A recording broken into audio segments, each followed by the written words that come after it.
Thank you very much for joining me, Alex. I understand that you're the co-founder, aren't you, of Typhoon Studios? This is a new studio, and this is your first game, isn't it? Journey to Savage Planet. Yep, this is the very first game from Typhoon Studios, which I co-founded with my good friend Reed Schneider and Yassine Riahi in February 2017. Well, congratulations to getting to that first release, and it's I've had the chance to play it for a couple of hours, not as much as I probably would have liked, but I will get there by the time embargo lifts. But yeah, I've had a good, solid look at the opening bit of it, and it's very. It seems to be a very ambitious game. Would that be how you characterize it? Was it a big effort by the team? Yeah, exactly. Well, I mean, in video games these days, they take 2, 3, sometimes 4 years of your life. So you always want to keep the ambition high, on the titles that you're working on, and hopefully we've made something fresh and unique, and it'll find an audience. Yeah, absolutely. I mean, the one thing I did notice going straight into it is that you've got this very brightly colourful, very kind of visually gorgeous science fiction setting with the kind of the not too subtle commentary about capitalism in there. So I guess a question I had to ask was, were you guys a little bit annoyed that The Outer Worlds came out just a couple of months ago? I mean, I know they're very different games. It was a bit funny. Well, I mean, yeah, I think you can look at it in different ways. It's nice to have it reinforced that they felt too that there was an opening for an upbeat, unusual satire. But yeah, we did look at it and say, oh, that's a little bit like ours. But theirs is much more of a role-playing game, and ours is, a rollicking, old-school, pulpy adventure. Yeah, absolutely. I mean, I was just about to say there are obvious differences between the two, so I don't want anybody to go away thinking that they're they're the same. But yeah, there is definitely a kind of a visual aesthetic quality across the two of them, and of course the theme being the kind of humour about capitalism in there. But where did the idea for this game come from? It sort of came from a few different spots. One is my sort of love of golden age science fiction, and that sort of optimistic, upbeat sense of adventure you got in those titles, that it was worthwhile exploring the universe just because it was out there, as opposed to because we need to escape our impending doom. There's sort of the early Amiga games and Super Nintendo games I grew up playing, where you didn't really know what was going to come out of the box when you got it. So we've become a little bit homogenous in my experience, and to make something different and hopefully surprising for people. And then we found that we thought that there was an opening for a satire. As a team, it's a pretty we hope funny workplace, and it seemed like a natural fit for our team to tackle a satire and hopefully create something that exists on its own and isn't in direct competition with any of the the big huge games. Our goal is to be the fourth best. Sure. I mean, and I was going to say one of the things that has immediately kind of really appealed to me about the advertising videos that you get to watch in your ship between exploration moments. They're quite funny. How many of them are there in total, roughly? I think in the core release there's 10 that release as you explore, and then we're adding 3 more in the DLC. So we'll cap out about 13 or maybe there's more. There might be 14 or 15 all in. They're great. They're really, really great. Are they? I mean, the interesting thing was it used real actors for those videos. What was the reason for that? There's sort of twofold. One, I like the idea that you're in this fantasy world, which was animated and sort of cartoony, and that you have this window back to our world. So you've been sent essentially from Earth to this crazy location because in the fixture you as the player are sent on this exploration adventure. So it seemed to fit that you were human when you left, and you've arrived here as your sort of meat version in this alien world. And then the second one is just budget constraints, really. It's cheaper to shoot live action. We've hit that point. It's cheaper to shoot live action with actors and sets than it is to animate and do it in game. Okay, wow, I never thought about that. That's interesting. What about the visual style of the game? Because obviously it came from somewhere, and it is such a kind of distinct, gorgeous world that you get to explore. At least the first world, that the icy world that I'm still in at the moment. Were there any particular influences that you look to, or your art team looked to, when creating the aesthetic? Yeah, we really wanted, again, the golden age of science fiction. Like you sort of, we wanted it to look a bit like a Yes album cover, if you remember those. Hmm. Or like Sid Mead, as a concept artist, and he's sort of the brighter stuff that he did. Or like all those sort of old epic, colorful science fiction, book covers, sort of the ones that Philip K. Dick called a peeled eye cover, appealed to us, and that was just sort of to differentiate ourselves. And again, to lean into the sort of optimistic, upbeat tone we tried to instill in everything in the game. Sure.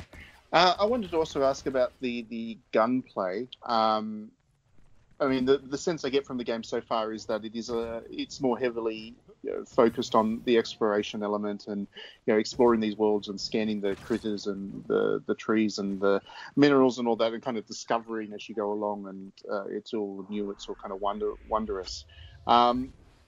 Was the gunplay really necessary, do you think? We tried to not have it. That's why you crafted at the start, and we were playing with how it is. You're always playing this, this tense game of your hopes versus reality versus time and budget, and so how much you can experiment on. And so we tried to take the emphasis off the gun. For us, it's an exploration adventure game, where you have a gun for defense, but it felt sort of fictionally disingenuous to say you're here and we don't know what you're going to get, but we don't let you defend yourself. So we wanted to put in, but that's why there's only one gun that you can upgrade. It's not sort of gun porn, as they would say. Yeah, absolutely. And I also wanted to ask about the level design again. I'm still very kind of early on into it, but just the way that you discover kind of new areas, and then you get that pop-up saying, the description of the area, and then the way that the kind of the tunnels that link those areas, or the kind of the spaces that link those areas, kind of wind back on one another. To me, it felt very. I hate to make this comparison because everyone always does to every game these days, but it felt very kind of Souls-like, Dark Souls-like. In terms of the actual level design, was that an inspiration? It was, in terms of, we like the idea that you feel like you can explore in different directions and then backtrack, but that's sort of true of many open world games. And it's definitely not in the sense that we wanted our game to be embracing of the player, to let you try things and not punish you for them, and see where you ended up. But yeah, I think, like in terms of making a world that feels cohesive and interlinked, we knew we didn't have the team size. There's only 25 of us to build something that could win on scale. So we had to win on, if we were going to, on density and sort of the human touch. And so that's sort of what we tackled. And about how long am I looking at to play this through? Sort of 10 hours, we reckon, on the main path, and sort of 12 if you try to get all of the secrets, which will explain to you the purpose of the various mysteries. Okay, so that's that's a good. I guess one of the things I always have an issue with, well, not always, but with a lot of games these days, is they tend to feel a bit bloated, and I like my games to kind of respect my time and kind of get in and get the message across and get out of them. So 10 hours sounds good for. Yeah, well, that's it. I mean, we think that's it. That to try and yes, be respectful of players' time.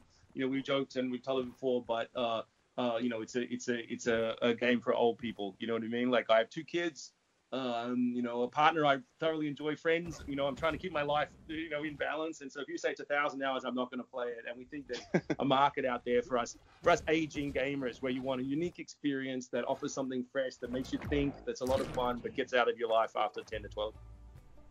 Absolutely.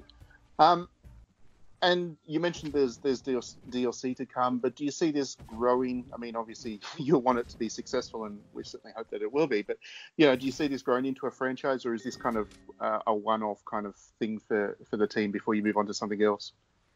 I'd love to do. I always love to do 2. I always pitch 2, because the first one, like you get to the end and you always think, oh, there's all these things you left on the cutting room floor, or like just density and polish you could do. I think these days I don't want to do more than 2 of anything, but we'd love to do 1 more if people like it. We've got a lot of ideas of where we could take it, and that's sort of how I say. I'd love to have a situation where we could bounce from franchise to franchise that we built, but or even just make a bunch of interlinked games in different genres that are sort of unified by this sort of pulpy sense of humor. Sure. And just to talk about you yourself briefly, you've obviously been in the industry for a very long time now. You've worked on some amazing products and projects across quite a few different companies. If I was to ask you, what are the dominant trends that you've seen come out of the industry over the last couple of years? What's new from a game development perspective?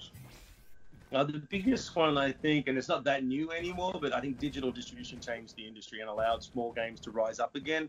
Allowed weird games that couldn't get shelf space at Walmart to stay available in online stores, and that allowed new ideas to prosper. I think that's by far the biggest thing that I've seen recently. I would never have started this company in the old model. The idea that we could build a back catalog and be online, all that gave us confidence that even if we started small, if we made something that was high quality, we could create a sort of a business that would prosper. In terms of content, I think the audience has continued to broaden. I always used to joke that I was born in the same year as Space Invaders hit Japan, and therefore I've been alive for all the games that were ever made. And therefore we're still playing at my age, and I don't plan to stop anytime soon. So just the sheer scale of the industry has been growing. Different kinds of people are playing them. There's different ways of delivering them on different devices. So you can, cater it to suit your life. So this amazing sort of, blossoming of the business in terms of scale and who can get it, why they want it, and how they can get it, I think has been great. And we haven't even hit the peak yet. Okay, sure. And I guess just as a final question, I mean, do you have concerns that this game will struggle to stand out? I mean, there's just so many out there. I mean, and obviously we hope it does well, and it's got the visuals certainly going for it. But do you see? I mean, is it a concern of the team that finding an audience for a game like this, given that there's like 300,000 games being released every day? Is that where the real challenge is now for game developers, do you think? Visibility is definitely a huge challenge, and that's why we went for something that looks different, something that's funny, which is still pretty rare. And like I said, because we can stay on shelves digitally for a long time, we don't anticipate like an enormous day one, but we think over time we can continue to find an audience, and as the team hopefully builds some recognition, even though now we're part of Stadia, hopefully the back catalog moves a little bit, and so you look at it more as a long game, I think. And then also cross with that, that we saw a hole in the market really, which is starting to be filled by a few things like Cinema Sacrifice and maybe Arc and games like that. But there are indie games, and then there are AAA games, and there was this big gap in between we felt for a game that's sort of $30, $40, really different experience, not too long, but still with sort of AAA production values. So we will test that theory in exactly 1 week. Sure, absolutely. Well, best of luck with it. I'm like I said, I'm really enjoying it. I'm having a great time. So Awesome. unless something goes tragically wrong in the second half of it, I'm certainly going to be out there cheerleading for the game once it comes out. So thank you very much for your time. No, thank you so much. I look forward to seeing how the game goes. Thank you so much, and I look forward to reading your comments.